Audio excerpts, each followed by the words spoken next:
A very good evening to everyone. सुबह की चाय के साथ an important current affair session में आप सभी का स्वागत है।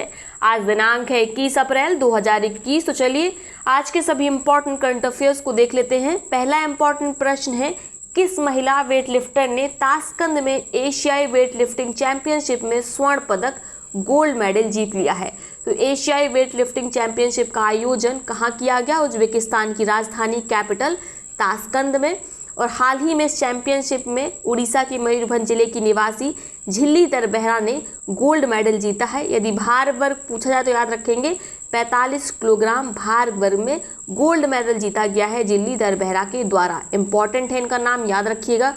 पूछा जा सकता है कि हाल ही में गोल्ड मेडल पाने वाली झिल्लीधर बेहरा किस खेल विधा से जुड़ी है? तो आपका उत्तर हो जाएगा वेट लिफ्टिंग। क्लियर। अगला प्रश्न देखते हैं, believe what life and cricket taught me किस खिलाड़ी की आत्मकथा है? आपको बताना है किस खिलाड़ी की ऑटोबायोग्राफी है believe what life and cricket taught me. तो यह ऑटोबायोग्राफी है सुरेश रैना की। मोस्ट इंपॉर्टेंट ये पूछी जाएगी, इसको इंपॉर्टेंट लगा लीजिए। अगला प्रश्न है, इफ्को ने कोरोना महामारी से निपटने के लिए किस जगह ऑक्सीजन प्लांट लगाने का निर्णय लिया है जिससे अस्पतालों को मुफ्त में ऑक्सीजन की सप्लाई की जा सके? तो जो सरकार हमारी अभी तक शीत निद्रा में थी वह निद्रा से अब जाग चुकी है। जब अस्पतालों में ऑलरेडी लाशों का ढेर लगा है, अंबार लगा है, तब सरकार को एहसास हुआ है कि उसे कुछ कदम उठाने चाहिए। अच्छा ही है, फिलहाल इफ्को ने घोषणा की है कि आने वाले 15 दिनों में कुल मिलाकर 4 ऑक्सीजन प्लांट लगाए जाएंगे। जो पहला ऑक्सीजन प्लांट है वह कलोल गुजरात में लगाया जाएगा। मोस्ट इम्पॉर्टेंट लगा लीजिए इसको। 2 कहाँ पर लगाए जाएंगे? तो 2 लगाए जाएंगे उत्तर प्रदेश में। उत्तर प्रदेश के 2 जिलों में लगाया जाएगा ऑक्सीजन प्लांट। दोनों नोट कर लीजिए, इंपॉर्टेंट है। पहला जिला है आंवला जिला, दूसरा जिला है फूलपुर जिला, ठीक है। और तीसरा राज्य है जहां पर ऑक्सीजन प्लांट लगाया जाएगा वह राज्य है उड़ीसा। तो कुल मिला के 3 राज्यों में आने वाले 15 दिनों में इफ्को ऑक्सीजन प्लांट लगाएगा। एक प्लांट लगेगा गुजरात के कलोल जिले में। उत्तर प्रदेश के 2 जिलों में यह ऑक्सीजन प्लांट लगेंगे। कहाँ पर? आंवला और फूलपुर में। और जो चौथा ऑक्सीजन प्लांट लगेगा वह कहाँ लगेगा? उड़ीसा में लगेगा। क्लियर हो गया। अब थोड़ी सी बात कर लेते हैं इफ्को की।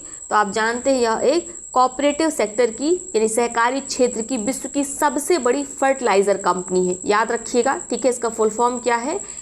Indian farmers fertiliser cooperative limited. Important है, याद रखिएगा। आगे देखते हैं, किस लोकप्रिय एवं वरिष्ठ साहित्यकार का निधन हो गया? तो इनका नाम है नरेंद्र कोहली, जिनका हाल ही में निधन हो गया। यह लोकप्रिय और वरिष्ठ साहित्यकार थे जिन्हें आधुनिक तुलसीदास के रूप में जाना जाता था।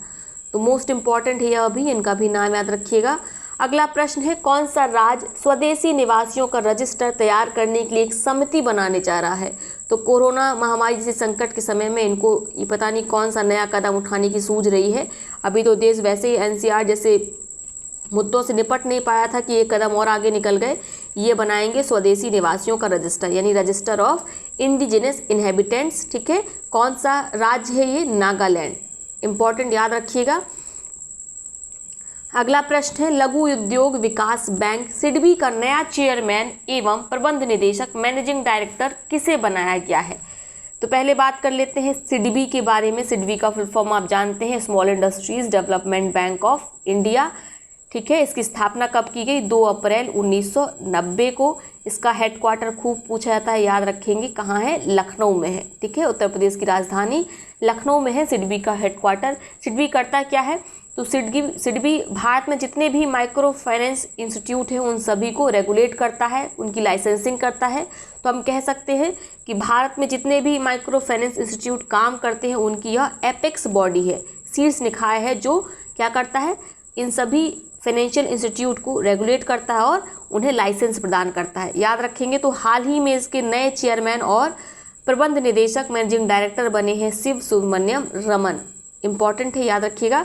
अगला प्रश्न है, बतौर कप्तान कौन सा खिलाड़ी एक ही टीम से 200 मैच खेलने वाला पहला खिलाड़ी बन गया है? तो इसको लेके काफ़ी ज़्यादा कन्फ्यूज़न थी। जिन्होंने यह रिकॉर्ड के लिए सम्मानित किया महेंद्र सिंह धोनी को, वे खुद इस कन्फ्यूज़न में थे कि 200 मैच खेले हैं महेंद्र सिंह धोनी ने सीएसके से या 201। तो बतौर कप्तान इन्होंने 200 मैच ही खेले हैं, बल्कि अगर हम बात करें तो कुल मैच तो इन्होंने 201 खेले हैं, लेकिन जो एक मैच था जो कि 2012 में खेला गया था उसमें महेंद्र सिंह धोनी कप्तान नहीं थे। कप्तान कौन था उस समय? सुरेश रैना थे। क्लियर हो गया?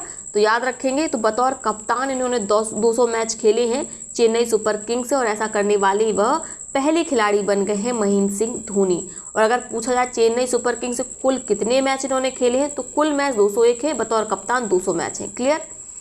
अगला प्रश्न है, पाकिस्तान में सिंध पब्लिक सर्विस कमीशन की परीक्षा पास कर पहली हिंदू महिला पुलिस में डिप्टी सुपरिटेंडेंट के पद पर कौन नियुक्त हुई हैं? तो पहली हिंदू महिला हैं जिन्होंने पास की है सिंध पब्लिक सर्विस कमीशन की परीक्षा और बन गई हैं पाकिस्तान में डिप्टी सुपरिटेंडेंट। तो इनका नाम है मनीषा रुपेटा। मोस्ट इम्पॉर्टेंट, पाकिस्तान से संबंधित कोई भी न्यूज़ जो भारत के लिए बड़ी लोकप्रिय होती है और भारत के कमीशन के लिए भी ये न्यूज़ जो है, ये करंट अफेयर जो है वो इम्पॉर्टेंट हो जाता है। तो मनीषा रुपेटा का नाम याद रखिएगा। अगला प्रश्न है, राष्ट्रीय फिल्म पुरस्कार जीत चुकी किस दिग्गज मराठी फिल्म निर्देशक का 78 वर्ष की उम्र में निधन हो गया? तो इनका नाम है सुमित्रा भावे। ये मराठी फिल्म डायरेक्टर थी। 78 वर्ष की उम्र में इनका हाल ही में निधन हो गया है। इन्हें राष्ट्रीय फिल्म पुरस्कार से भी सम्मानित किया गया था। तो नाम याद रखेंगे।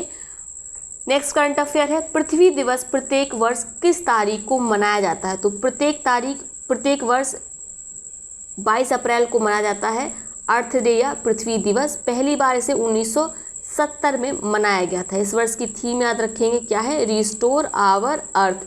पूछा जा सकता है, इसकी थीम याद रखिएगा, रिस्टोर आवर अर्थ थीम है पृथ्वी दिवस की।